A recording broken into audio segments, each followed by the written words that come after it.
So, guys, I hope you all enjoyed this webinar. And now I will pass to Roderick. Okay. Once again, thank you for joining us today. Okay, well, let's start, guys. Well, thank you so much for the opportunity of the all the university student chapter for the invitation. And well, the topic of the today's talk is advances in seismic interpretation and artificial intelligence. And for all of you who have been following my talks for the past year, this is a new talk. It's an evolution of some of these talks that I prepared before, and I hope you enjoyed. Before you ask me at the end of the talk, I will give you the instruction about how or and where you can download this talk. And if you are not on my LinkedIn network, I highly appreciate it if you contact me. Let's start. Well, and if you are here, it's because maybe you're curious about what is artificial intelligence. And despite all this general classification that we can find online, we can say that artificial intelligence is all this big world that enclose any technique that try to imitate or mimic the human behavior in a general sense. And inside of the artificial intelligence, we have another set of statistics or other sets of um, eh, of um, algorithms that they are mostly based on statistical methods that try to improve this imitation of the human behavior. And finally, currently it is a specific group of techniques based on neural networks that are part of the machine learning, but more specific, and that we are calling deep learning. In a general sense, this is a very simple workflow in terms of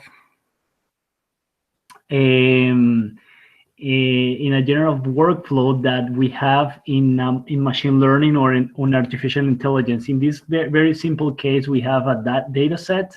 And in this case, this is a data set from Darling 2005, where we have some porosity values and permeability values.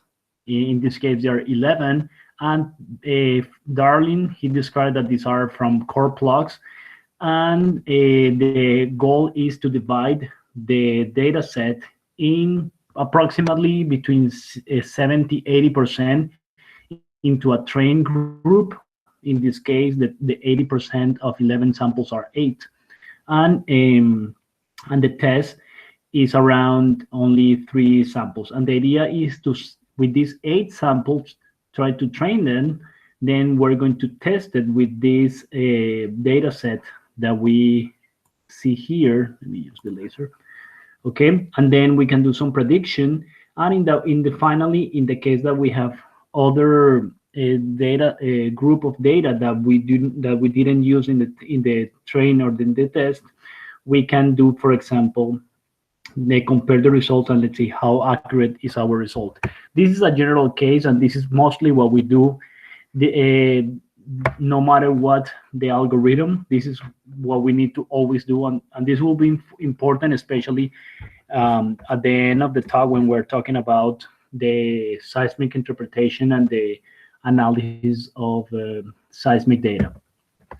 Again, just as a brief introduction, this is a very interesting work that I give you the reference here from I think it's Mardoni, and he used 9 wells from the Panoma field in Kansas, and he took the time to deploy and to calculate based on all these algorithms and try to see which was better in terms of performance, and compare the results with this phases column or track that is the original phases analysis.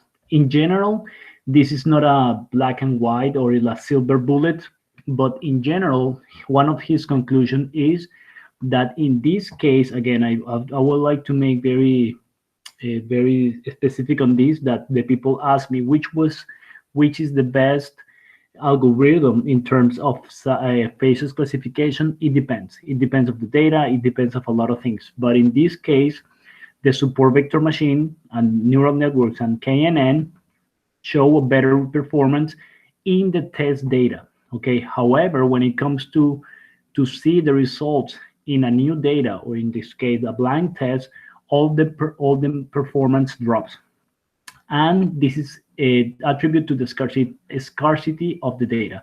And I would like to highlight this because it is good to remember that all these algorithms has been based on, for example, they're very good to, for example, people from Facebook, Amazon, in order to predict a lot of things. When we suggest, or whenever you're going to say to your boss tomorrow that we need to drill a new well in order to get more data, I mean, every single well costs money, roughly $1 million minimum. And again, every single time that we say we need more data, in the case of oil and gas, it represents a lot of money. For the reason, this is something that we need to be very careful and always keep in mind. For the reason, in general, okay, always, in order to improve the results, we need to say that always more data is better, okay? And of course, it is good that Mardoni suggests that it is good to optimize the parameters in order to increase the results. Right now, we can see that let's focus about the deep learning, and we can define that deep learning is, as I mentioned before, is a subset of machine learning that, in fact, that is an improvement and of the previous techniques of machine learning. And basically, why it's so good is if you compare with the previous algorithms of machine learning, that maybe when we don't have so many data, even perform better than the deep learning or neural networks. But in general, when we increase the amount of data, the deep learning's results are much better. And the base of the neural networks, it's always the neuron. The neuron is an imitation of the neuron that we have in our brains, that technically these dendrites connect to the other similar dendrites in our brain. And the goal is to, for example, when we have a neuron in a neural network, we try to input, for example, the degrees in Celsius, and we give also, in a trained sample, we give the results in Fahrenheit. We never are going to give them the conversion, but if we give enough samples, at some point, the neural network is going to be able to calculate and try to figure it out based on certain techniques, and try to understand what is the conversion between, in this case, Celsius to Fahrenheit, for example. And maybe you could be curious about, like, well, we have neural networks and they are also called deep learning. Well, the main difference between here is that in a neural network, we have an input layer, we have a hidden layer, and we have an output layer. However, in a deep learning, the main difference is that we have also an input layer and as well as an output layer, but we have several hidden layers, more than one. That's what we're calling a deep learning. And you may get like, well, or you might asking like, why all these layers or hidden layers are important? Well, it's because every single layer, hidden layer, start to represent or to extract certain features which are going to be important for detect certain features in our data. In this very basic example, imagine that we have this image that it is from George Washington, and every single input node, okay, every single dot here is represented, or we call it a node, represent a pixel in our data. For example, if we have a 10 by 10 image, in that case, we were going to have 100 nodes here, and every single of these hidden layers are going to, for example, the first one is going to identify edges. Here, in this case, we have something like, okay, we have this edge, we have this edge, okay? Then in the second layer, we're going to combine these edges and we're going to say, oh, this is like a circular feature. This is another circular feature. And the latest layers are going to say, oh, this represents an eye, this is a nose, this is a mouth, this is a head. And finally, when we combine all these, we're going to say, oh, this nose, this eye, this head correspond to, in this case, George Washington. And right now, one of the, we're going to focus especially in seismic interpretation. And in the geoscience world, we're going to focus in one kind of neural networks, which are called convolutional neural networks. And these convolutional neural networks, basically what it takes is an image that in this case, for example, have 224 pixels by 224. This number represents that we have a red, green, and blue. Okay, and we're going to follow certain operations like that we're going to explain later. Excuse me. Yeah. See the slides. And finally, what we're going to do is can mute. Okay. Finally, we're going to get an image that is 224 by 224 into, for example, a vector of 1,000 samples. It's going to take into the details later, but well, it is a very good summary that in this case we have a car image, but at the end, this is what I showed you before. Remember the classification that we had, that the same characteristic that I showed you before. And instead to have a car, we may have a seismic volume, we may have anything else, and this is what the convolutional neural networks are good for. And now let's go to take a look into the detail about why this is very important. This is, as you may see, this is like a very blurred image of a shoe, even though it's not so clear, but this is very important because at the end, it could be a shoe, it could be a face, it could be a letter, or it could be a seismic volume. And at the end, every single pixel in my image at the end is just full of represent values. Like higher the values, darker is going to be the pixels.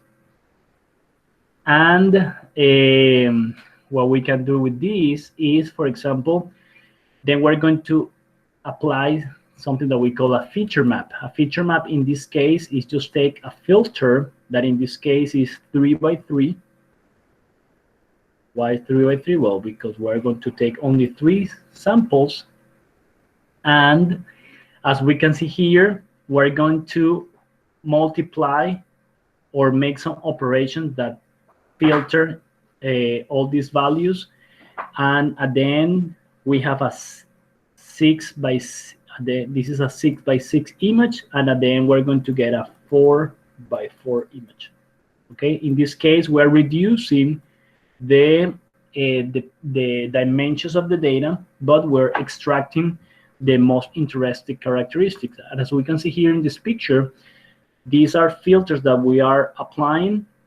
And as you can see here, even that these images, these are the results, are not so, they are blurred, but at the same time are extracting the important characteristics that we want from these images. Also, there, if you remember from the previous slides, we also have something called max pooling, and the max pooling is we take also a filter, okay, and we multiply by certain values, and then we can have we reduce the dimensions of the image. And also there are certain kind of poolings, like could be max pooling, average pooling, zoom pooling. We're not going to do the math here, but in this case we have a 2 by 2 filter.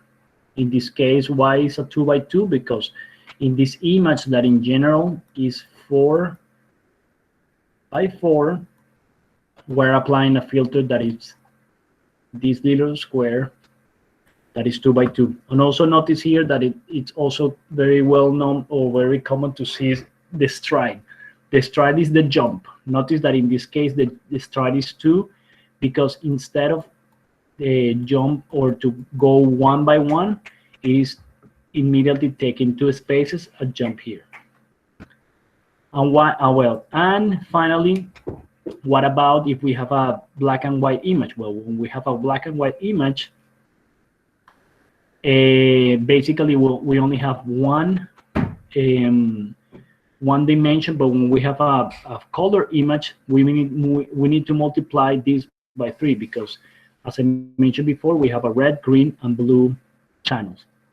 And how we can combine in the case that we have a multicolor image? Well, basically we take the kernel or the filter, and basically we sum it, and then we an image that is 3 colors, then we're taking to reducing it into an image that is or to a representation that is here. And at the end, what we want to flatten the image.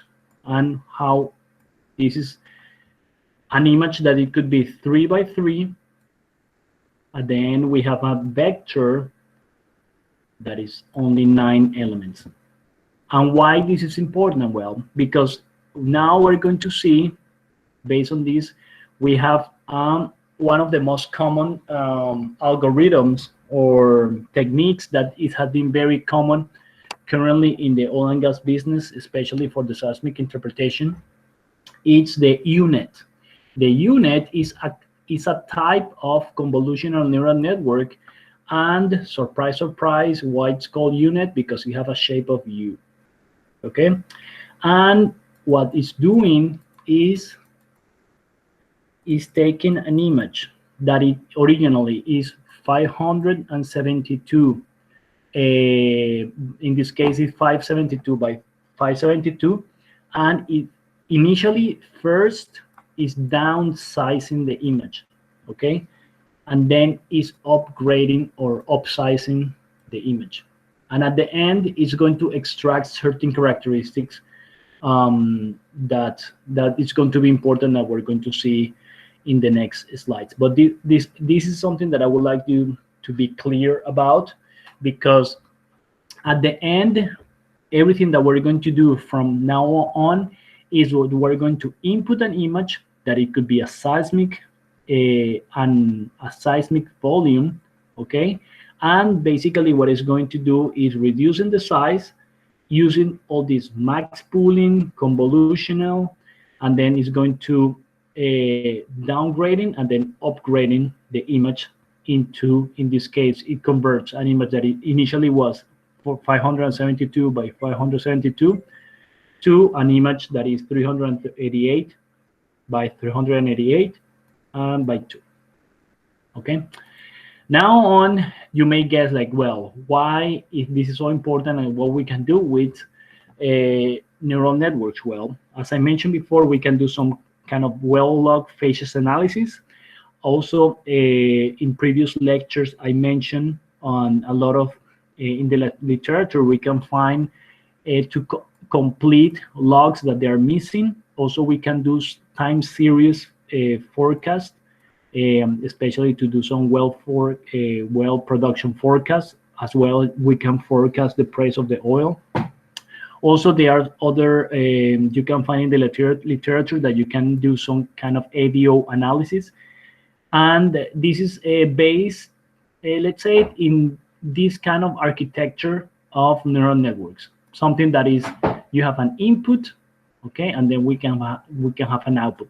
However, at the time that we need to do some kind of seismic interpretation or fault segmentation, that we have some kind of image, okay, we need to apply a certain or a special kind of a neural network, which are called convolutional neural networks. Now let's go to see some examples that we can find, that I found for you. For example, if you're here today, it's because you are related in some way with the oil and gas, and if you are a geophysicist, you may have been in this tedious work to do some kind of seismic interpretation.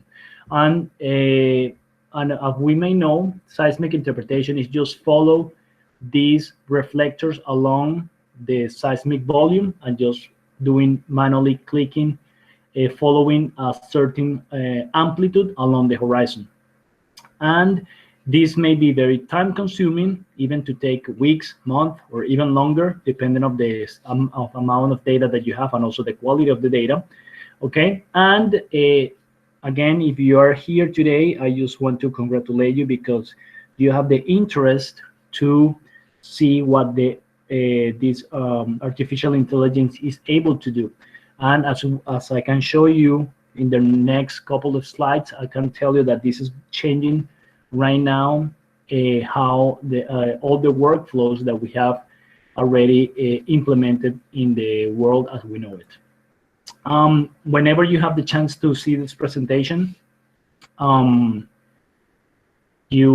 this is a very brief analysis of what is a typical workflow when we do seismic interpretation. Basically, when we do faults, we are just following certain absence or some kind of like when we see that there is a gap in the horizons, and that's what we call to do fault interpretation. Okay, and it could be very manual, it could be very tedious, and then you need to follow it along the whole seismic volume. As well, when you do some horizon interpretation, what you do is follow the amplitudes, and so far one of the most advanced techniques that I knew a long time ago was use something called auto tracking. That auto tracking is basically giving this is a very primitive machine learning algorithm, I could say, that basically you are telling to the machine where to look in a certain amount of time. Okay, and after you may take 1 month of your time doing this, going line by line, then you are going to have a seismic interpretation volume. Now, what I'm going to show you here is a work proposed that is proposed by this author here that I give you the reference. And what we're going to do is we're going to remember what I mentioned before, that we always need to have a trained data. We need to tell to the machine what is good, what is they need to train the data for, okay? And these trained data are basically some labels, volumes that have been interpreted by some human, okay? And it has some faults, have some horizons, also were input here, the original seismic. And basically with the machine here is what it's doing is just saying like, oh, that's what is a seismic, a fault, that's a horizon, okay. And the machine here is going to train and is going to recognize those patterns, and then we're going to input some kind of data that the machine didn't see before, and is going to make their own interpretation. This is what I'm going into more details later about what is masking, because it's very interesting how is delivered this information. But this is how a typical seismic horizon is delivered in one of these volumes. There are plenty of seismic volumes outside. If you go to this, again, I highly recommend you go to this link, because it gives you all these more details about what I'm going to show you here.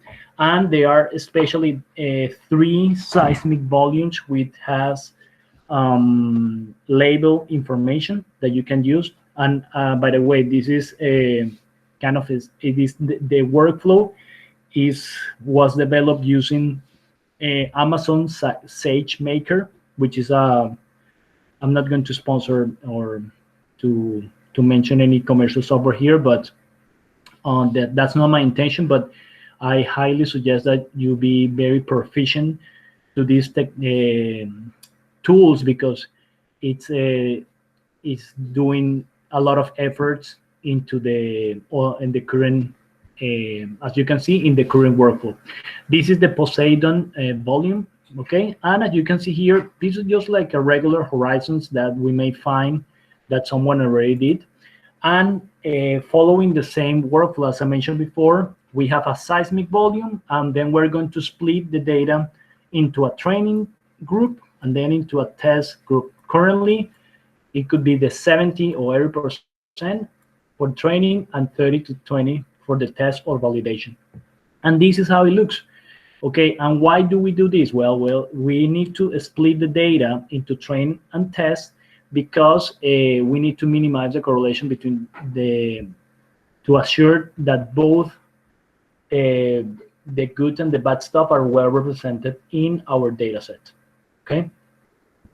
And finally, this is a brief summary about what the software is doing. I mean, this is the original image. This is the interpretation from our the human interpreter, and this is the prediction. Okay, basically the computer did did a very good job in order to replicate the human behavior and in order to follow and to do seismic interpretation. What is this is only the beginning, because right now with the model that you can generate here, then you can apply it into another data set that the computer didn't see before. Okay, that the computer didn't see before, and then you're going to really test how good or how bad it did it.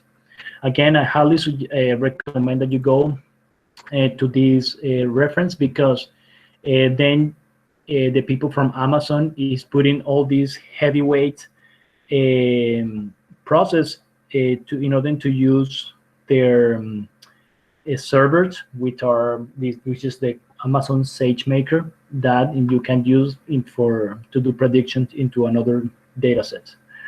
Now let's going to jump and it's going to take a look at, for example, a very primitive as well type of machine learning that is called StrataMagic. For the people which are a little bit older will may hear this. This was made by this company that right now is I forgot the name of this company, but the thing is that this what you can see here is that you take the top and the base of a horizon, and then you can see here this is a time window that you're giving to the machine, and then you're going to say, okay, all these traces, I want you to divide it, and this is a k-means algorithm. K-means algorithm, because in the k-means algorithm, you are telling to the software in how many groups you want to divide your data. In this case, I have here 7, 1, 2 till 7 wavelets, and in this case, it's splitting this this time window in several groups, and it's the K7. And then in this case, you can start to recognize certain kind of features, like for example, oh, look like the brown color, how it's behaving. Probably this is the deepest part of my, I don't know, my channel. And then after you color this, then you can create an entire size map phases or seismic phases. And then as a human interpreter, you're going to see like, okay, this is a channel, and these are, I don't know. Then you're going to apply all the knowledge that you learn from your university times. Also, then you can combine it with other seismic attributes, and then you can as well start to say, based on that every single color represents a specific shape of the wavelets, and then you can say, oh, this is where this is the, I don't know, the toppest part of my reservoir, and this is just full of water, and then you combine all these results with the well information, and then you can to start and predict where is going to be the other best locations. And finally, you can extract some kind of geobodies, and this is a representation also that what you can do based on this kind of, again, primitive machine learning algorithm such as k-means. Now, what I'm showing you here is a very good job by this guy Hadian Pratama, that you can follow him here on LinkedIn, and okay, and he's using the same algorithms that I showed you before, and right now he's able to make a model, and then you can input any kind of a well log that you have, especially from the same basin, could be, and then you can start to apply and do some kind of phases classification on the on any well. Okay, and this is a very nice result, and I really like to show because it is very interesting how again, with the knowledge that right now it's that you can find, you can do this kind of algorithms that also could be a very nice thesis for all of you that which are listening to me right now. Finally, this guy Hadian, he also have this workflow or this presentation that using the convolutional neural networks that I mentioned before, what he did was able to predict or to define faults much better than one of the best or well-known seismic attributes out there made or that is included exclusively in the Petrel software, which is known as Untracking. By the way, at the time that Hadian this work, he was an intern in Schlumberger, and as you can see here, the results of the convolutional neural networks are superior in terms of fault continuity compared to the untracking results.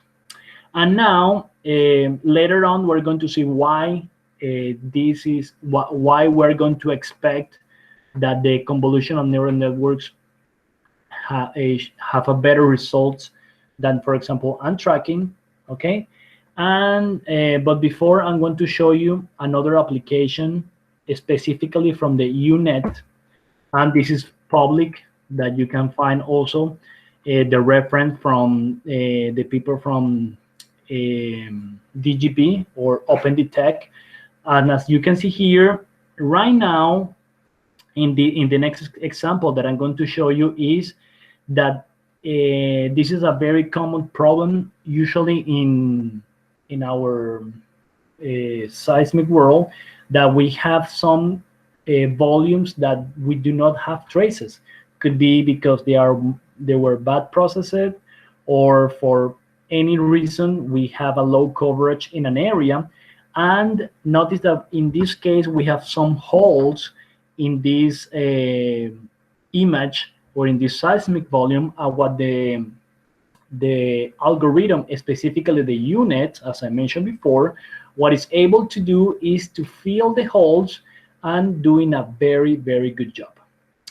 And what we're going to do here, this is a little workflow about it. In the way that they trained this UNet was they take a little bit more than half of the volume in order to do the training, and then they keep the other, let's say 40 or 45% of the volume for blind testing.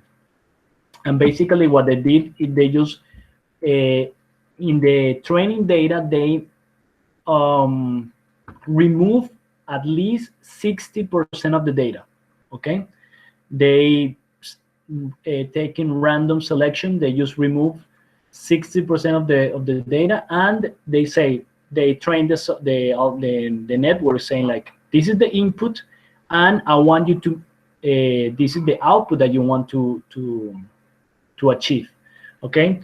Remember that at the end, these are all pixels. I want you to forget about like all the seismic traces and amplitudes. At the end, these are just pixels.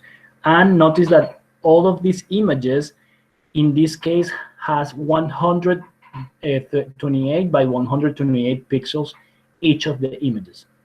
And now let's go to take a look. For example, this is the original seismic volume. This is the seismic removing the random holes, and this is the result. And this is the difference. Okay, this is the difference. Original holes, and we're going to train a network, a UNet, saying fill the holes, and this is the difference between both. And as you can see here, I mean, it's quite of impressive about that the results, it was almost 100%, let's say 95% of a prediction, which is very, very amazing. Notice that one of the main issues are, especially in this area, when we have a high dipping angles, but this, as the people from DGB Open Detect says, like, if you this is just like a training example, and if you can help the training algorithms using some kind of like deep filtering or some kind of curvature data that you can train the data with, also they probably the results are going to be better, especially in high dipping angles like this. And what you can do with this, well, as I can show you, you can start predict missing lines, and also you can start to some people that are start to pushing the lines, and they are even increasing the seismic frequency of the data using this technique. Why? Because, well, imagine that you have a seismic volume that it is, for example, 4 milliseconds sampled, and then you can train it to achieve a 2 millisecond sampling data set, and then you can use it into a different data set, and it could be very amazing about what it can do. And now what I'm going to show you is the next step of this analysis, which was they trained the data set with the information that I showed you before, and they use it in a real case scenario. And in this real case scenario was a volume that it was close to the ones that I showed you before, okay? And notice that the UNet did a very good job in order to fill the gaps, especially in these areas where we have missing data, okay? And again, I highly recommend you to go to this reference, and then you can take a look about the details. But for me, it was quite of impressive about how these, especially the convolutional neural networks, are able to achieve amazing stuff in this, especially in this for this application. And what we're going to do, look right now, it's I need to wait. I would like to show you this video that for me is one of the most impressive. Wait.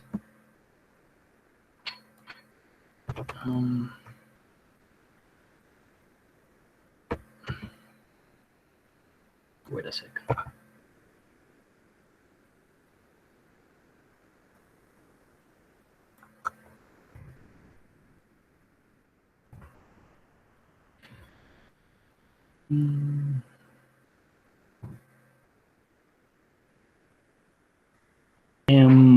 In this video, what we're going to look is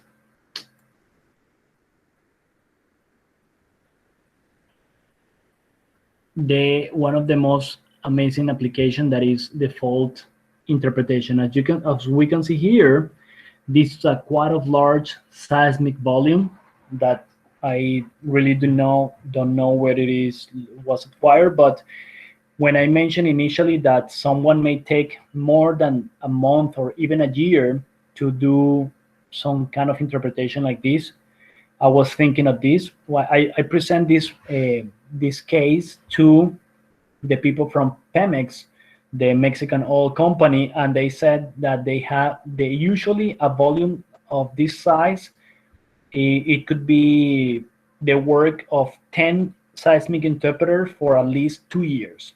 Okay, and what we're going to see here is how a machine or this deep learning algorithm may do the work of 10 people in just seconds. Maybe I will be exaggerating about the seconds, but it's more about the computational time that maybe in 2020 could be something that is kind of crazy, but in maybe in 5 years it could be faster than this. But let's go to take a look about what is the workflow when we do this kind of analysis. Basically, what we need to do is, again, we're in the training phase. We're in the training phase because we're going to show to the software where are going to be the things that I call faults. For the software, do not matter what is a fault, that is a butterfly, whatever. But the most important is that this is the training phase. And maybe I can take 1 day of my time and just start to just pick the most important or relevant faults that I can see in this data set. That, by the way, it is very well processed. But notice that I don't need to pick all the volume. And what I'm going to do, notice that even that right now that the faults are highlighted, it's like, oh yeah, that's a lot of faults. But before, wearing quite of clear. And then our work, as I envision it as a seismic interpreter, is going to be not to be the enemy, or the software is going to be the enemy. We're going to be more like QC the result of the algorithms, and we're going to, okay, well, maybe you missed this, let's complete this a little bit more.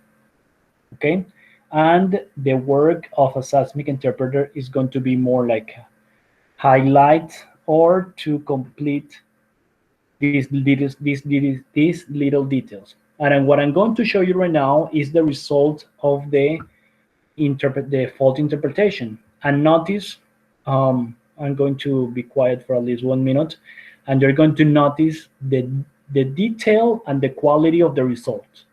Okay, which is something that with my more than 15 years of experience in the oil and gas doing seismic interpretation, I think it's almost impossible that a human being will be able to achieve these results.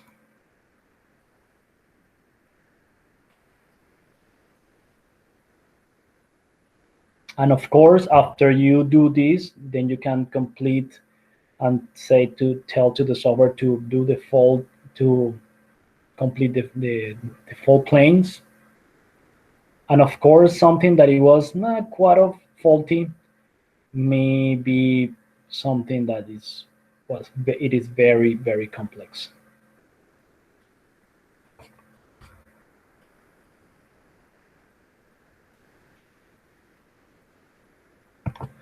Okay, again, I'm not doing sponsor of this software, but I just want to highlight the capacity of what it's able to do right now.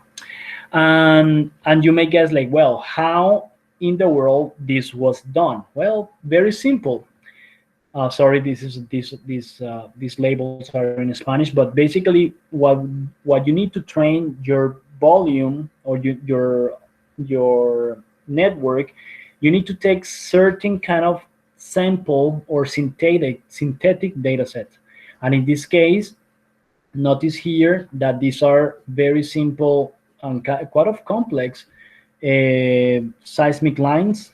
But notice here that what these numbers represent. These are the pixels. We have 360 by 360 images, and what we're going to do is to tell to the software, okay, or to the network, this is a fault, this is a fault, and then the network is going to be like, oh yes, that's a fault, I can recognize it. And how is achieving this? Remember the hidden layers that I showed you at the beginning? Well, in the hidden layers are the ones that are able to complete and to recognize these features. The filters that we apply into the hidden layers is the key in this kind of data set. And of course, even that we train the data with synthetic, very clean and very basic, also we need to train our data set with some synthetic data, but with some noise. And little by little, the algorithm is going to be able to increase the results. And I'm not joking, because these results where this image is from Ketut Toto Sarjanhaditnata from Indonesia. And this, for some of you, you can recognize this is the F3 Dodge data set. And as you can see here, even that is not perfect, but this was a very good and remarkable result for I think that was his master thesis or something. But this is very, very interesting results. And you may guess where you can find synthetic data in order to train your model. Well, also I highly suggest you go to the page of Dr. Wu. He's from the University of Texas, and he in this video he's showing all these details about where to find or how to find faults using all these seismic processing or seismic images techniques. Also, what I'm going to show you right now is, for example, the very large seismic volume. And also, before I continue, these results Professor Wu achieved in 2013. From now on, it has been 7 years of development of this technology. And notice that this seismic volume is very large. It is 6,000 inlines by 3,675 cross lines. And in depth, we have around 825 samples. Notice here that, as I mentioned, or as I show you right now, you may pick some faults very, very, very clear, but there are not so many things that at the beginning we can highlight. However, what I'm going to show you right now is the result of the convolutional neural network that it took less than 5 minutes. And this is the result. Okay, this is amazing. And I'm going to go back a little bit. Something that you didn't know, that you can pick a fault as soon as you see it, is like, wow, yes. And again, this is the result that the machine did it in less than 5 minutes. Okay, and this is even, let's say, the past, since these results were from 2013. And I'm really sure, as I mentioned in the previous videos and animations, that this kind of results right now can be achieved with a better quality, and anyone from us having the right tools can achieve it.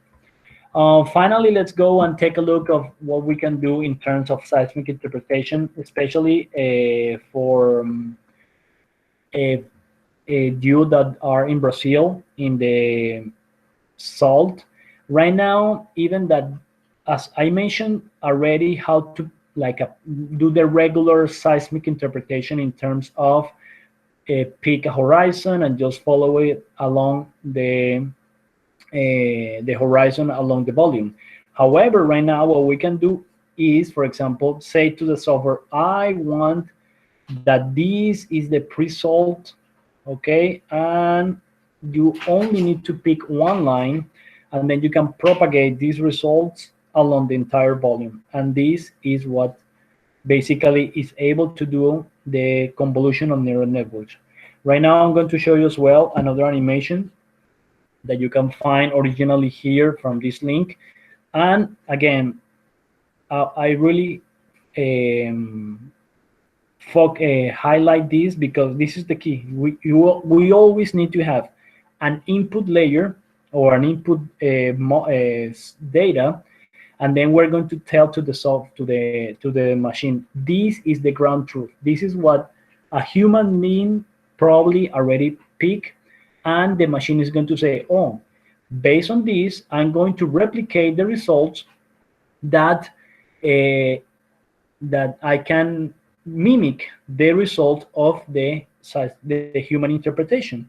And this also, I would like to highlight that in this case, we are not telling to the software like, okay, probably these yellow faces have some kind of fault or low amplitude or low coherence between horizon. No. And this is the beauty of the machine learning. We don't need to tell to the network where or which are the patterns. They are going to find it by itself. And notice here that epochs, it represents how many times the machine is going to have an input, do some calculation, calculate the error, or in this case could be the gradient descent, and it's going to repeat the process. And notice, I want you to focus on this box and also here. And notice that at the beginning is do not do a good job, did not do a good job. However, when at the epoch 21, notice that I think that it even do a better job than the human in terms of faces classification. Again, you can go to this link and see the results because they are quite amazing. And I'm going to talk about that later a little bit. Finally, also you can, especially you that are in Brazil, you can take a look of the salt detection problem. This is also was Kaggle challenge. Kaggle is a platform that you can do some kind of competitions, and they give you money. This challenge give to for the winner was able to win $100,000. Okay, nothing bad, right? Well, and the problem was to some kind of salt detection. I would like to do not go in details, but there are certain problems in image classification. We can do some kind of object detection. For some of you which are already familiar with that, they're looking some videos. For example, when the Tesla cars are driving by itself, what it's doing is technically doing object detection. It's saying like, okay, this is a person, this is a traffic light, so on and so forth.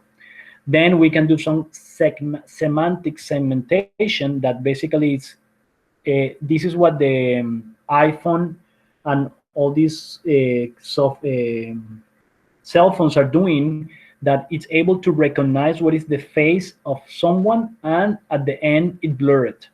And this kind of to imitate how the regular cameras work.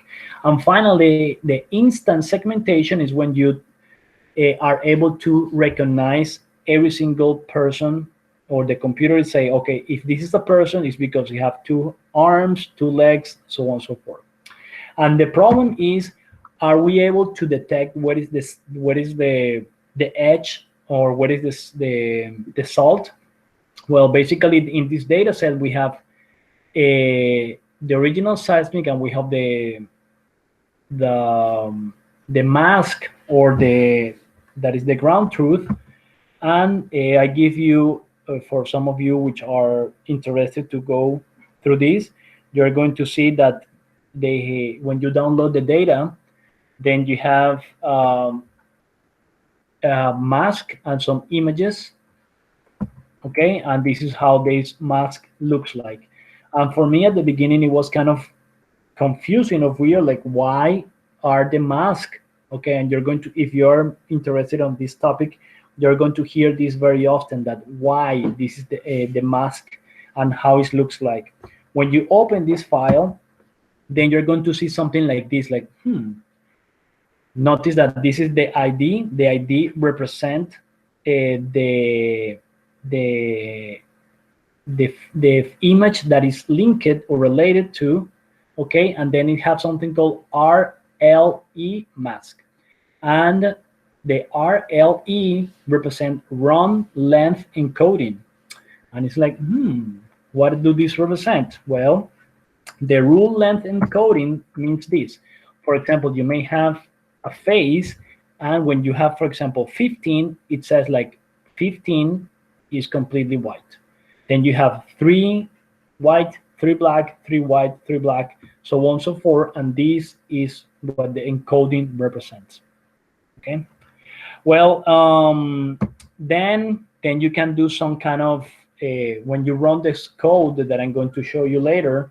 Then this is going to be the result. The idea is to reduce the loss, and then you can see here that, for example, this is the one epoch of 50, and then the idea is to reach all these the 50 epochs of how many that you are having.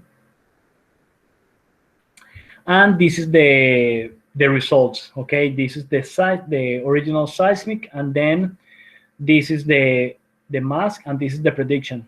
And notice that it's not so bad. I also highlight that you should go to this link and to take a look of how this person did it, because everything is based on the UNet algorithm.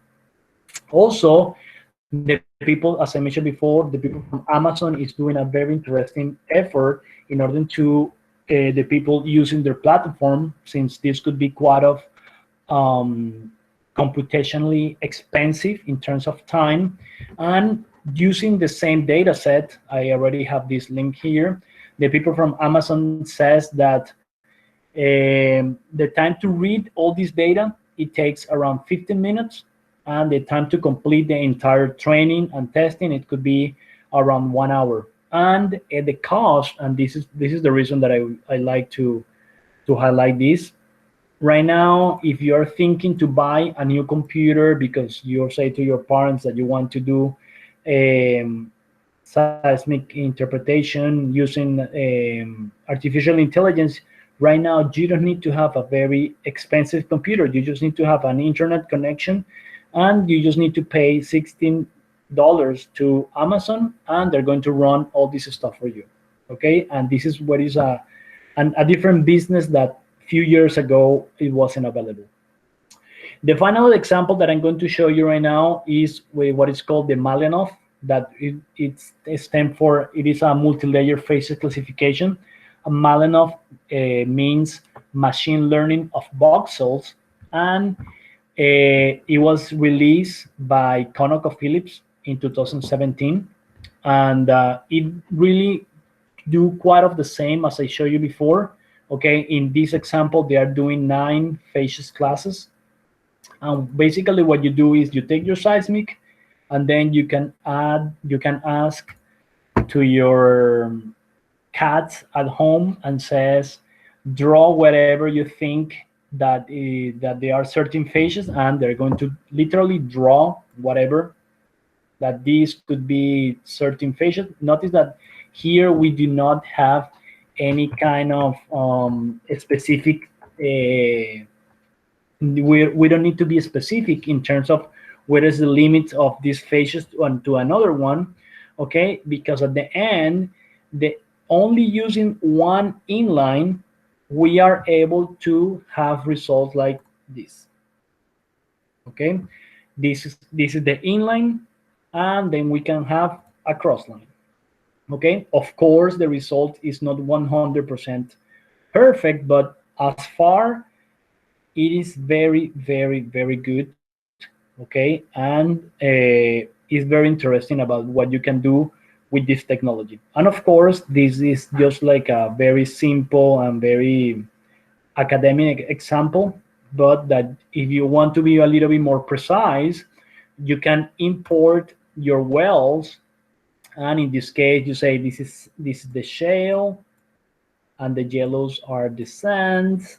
And right now you don't need to draw everything by yourself, but at the same time you're giving to the chance to the software to do some searching and try to do some kind of phases pattern analysis.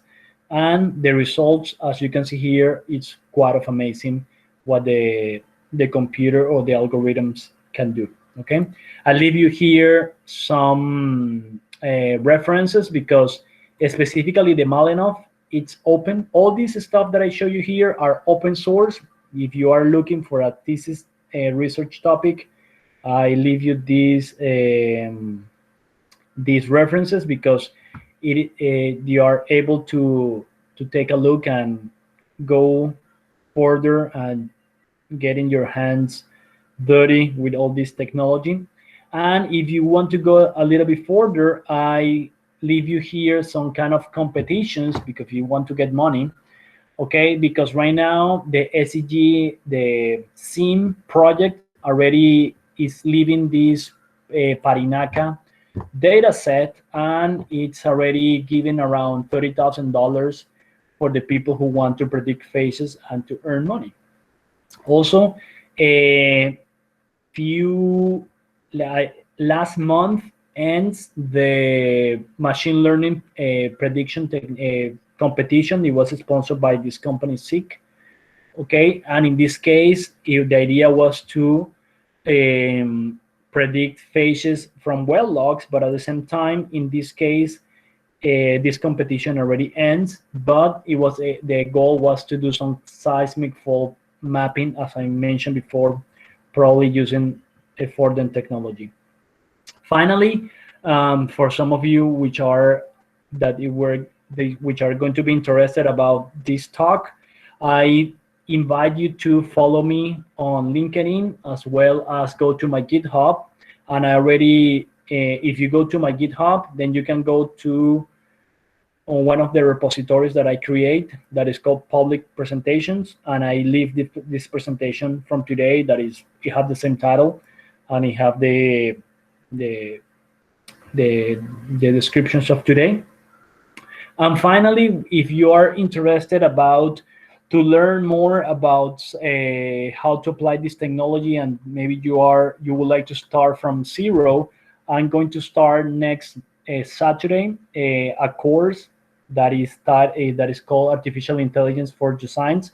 I know that for probably some of you which are listening to me are speak only Ofala Portuguese. The course that we're going to start next Saturday, is going to be taught in Spanish, but hopefully next year we'll do the same course in English for all of you. And but basically what we're going to cover is start from zero, and you are going to start from learning about Python, and we're going to hopefully be able to code some of these very interesting algorithms by yourself. And finally, if you are also interested to know about, for example, what Amazon is doing, I also leave you the link of this very interesting presentation that they did with all the advances that they are showing, especially not only about the algorithms, but also about these tools that you don't need to have a very expensive computer in order to achieve these results.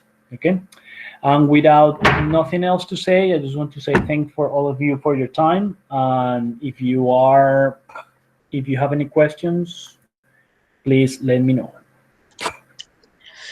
Hey, Roderick, thank you very, very much for the presentation today. It was really great, very instructive.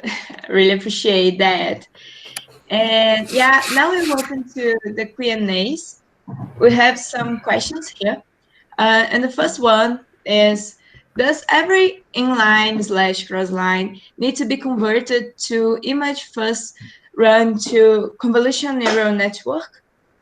Yeah, you need to convert all these at the end, and for the reason at the beginning, since has been geophysics my entire life, is like, yeah, really, do we need to put all these efforts in order to do some seismic processing and reducing the frequency analysis and all this increasing the bandwidth, whatever?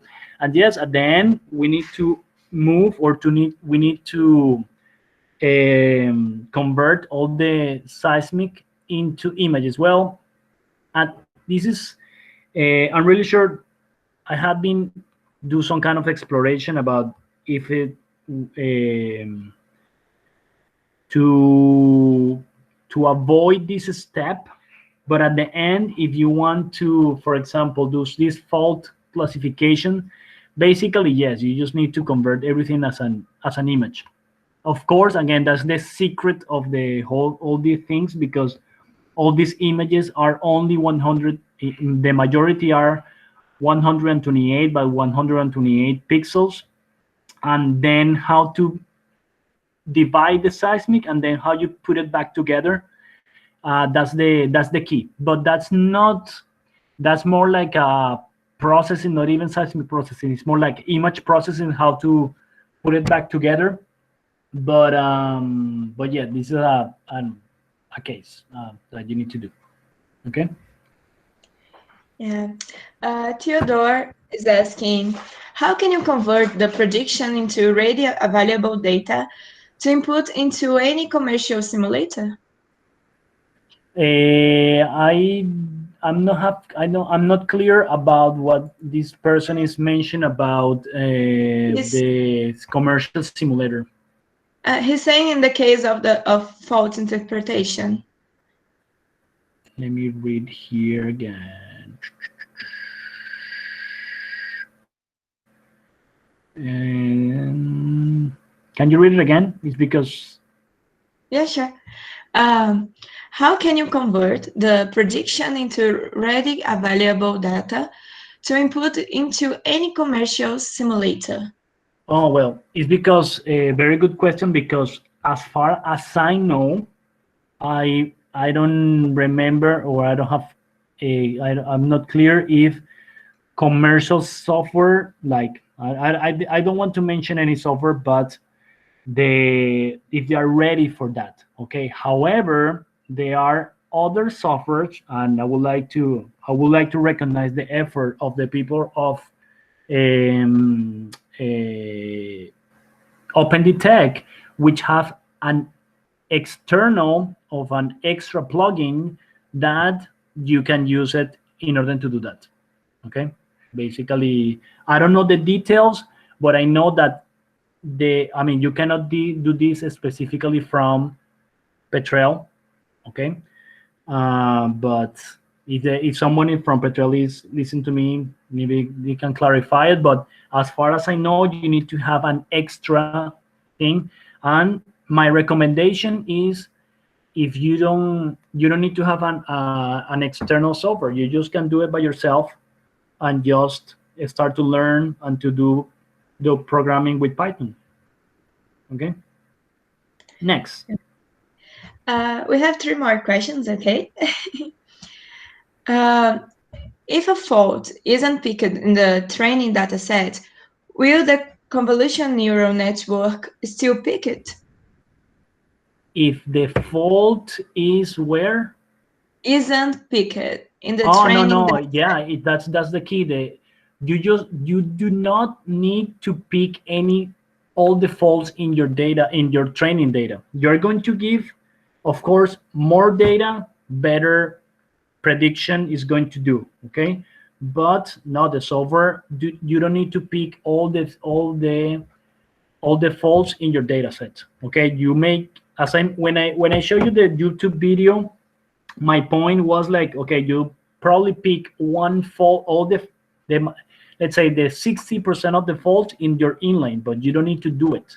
Okay. Because then the software is going to, it's like a little kid that is going to say like, oh, is that a fault? Again, what is a fault? If someone think, what is a fault? A fault is just, let's say, interruption in the amplitudes. But we don't need to write a code, and this is the secret of the machine learning. We don't need to write a code of, okay, the displacement of the amplitudes need to be 100 milliseconds or even 20 pixels. Okay. But because the computer is going to, if you're giving them enough training data, is going to do it by itself, or at least it will try. Okay. Next. Bom, Alfredo Fernandes saying, thank you very much for your presentation. I would like to hear your comments about the fact that one thing is to replicate human behavior and digitize seismic reflectors. Another thing is to really interpret the sequence stratigraphy and structural geological setting. Also, that structural interpretation is not completely based on seismic discontinuities analysis. Well, thank you so much, Alfredo, for this question, because this is a philosophical question that we may have in terms of it is really peaking something or no. Okay. And for me, and again, for the majority of all of you that are listening to me today, this is just like a brief overview about what the machine is able to do right now. Probably when the old seismic interpreters see that the auto tracking was available for everyone, they say like, no, that's not really that's not real geophysics. And my point here is that this is an interactive process. Okay, you need to pick seismic pick faults or help let I mean, right now for me, I just see it like the interpreter is provider of training data for the computer, and little by little, then the computer is going to give you results, and then you're going to improve it. Okay, and but the computer technically for me is the one that is going to do the heavy work. Okay, it's going to do to pick all these little details that probably we do not have able to see it. And following with Alfredo's question, is like, of course, probably as you may see here, the computer only is throwing or vomiting colors. It's vomiting something that we understand as phases, but at the end, if the question is like, are the geophysicists or the geoscientists are going to disappear? Never. I mean, because we are the ones that, as far as I know, that we're going to put all the pieces together and say, oh, notice that these colors represent the phases, I don't know, the high system track and so on and so forth. Okay, and the same for the structural settings. But at the same time, and I just want to also highlight when I mentioned the case of the Mexico case, that maybe the work of 10 people right now is only going to be able to do it by one person. And especially in this low price case, is a very important for all of you who be able to see what is going to be your, or what do you want, in what side of the change of value do you want to be in this oil and gas business. Do you want to be the person who just click buttons in a regular seismic software, or be the person who write the code and say to your boss, hey, you can, I mean, sadly, cut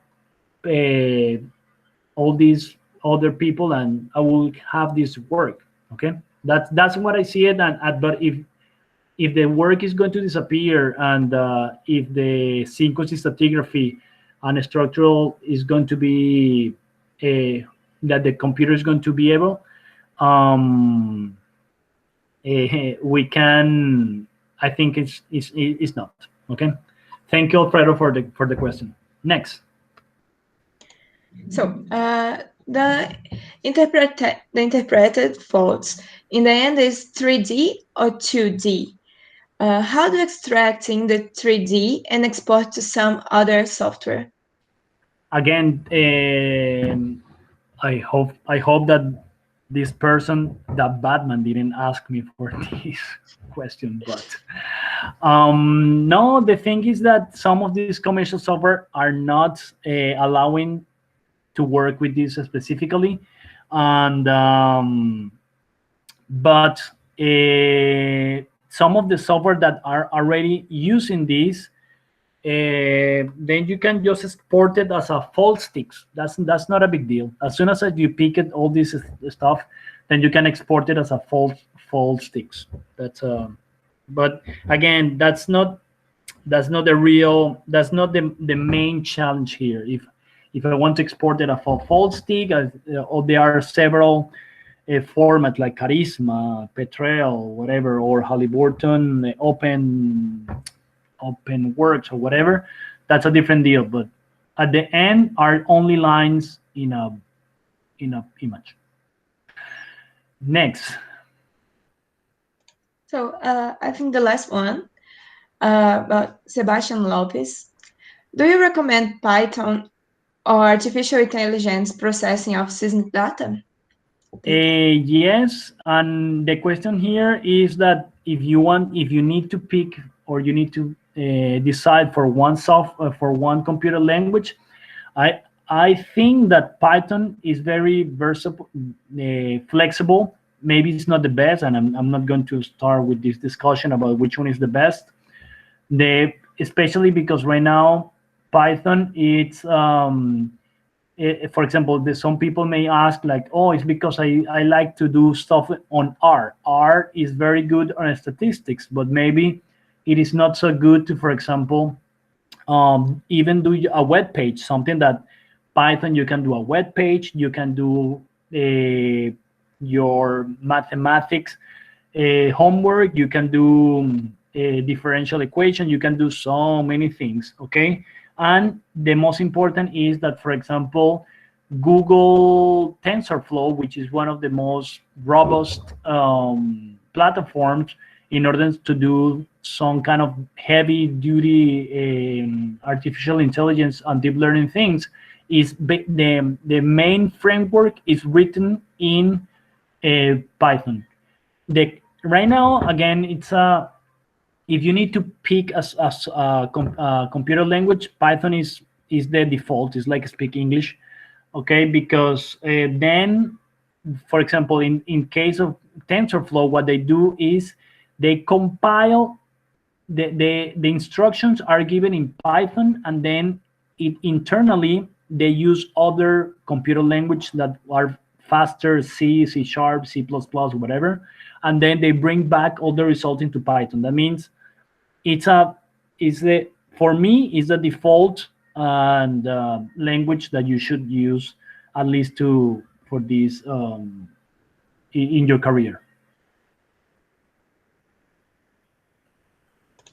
Yeah, so I think it was the last one. Doesn't have any questions. So once again, I would like to thank you, Roderick, for giving your time today, for the amazing presentation. So it was really, really good. We appreciate a lot that. Thank you very much for everyone who joined us today. Okay. And once again, I said that video will be on YouTube channel, APG UniBH Student Chapter. You can look that. I've sent the link on the chat, so you can watch there again this presentation. And thank you all again. Bye bye, guys. Okay, bye bye. Thank you. Bye, thank you.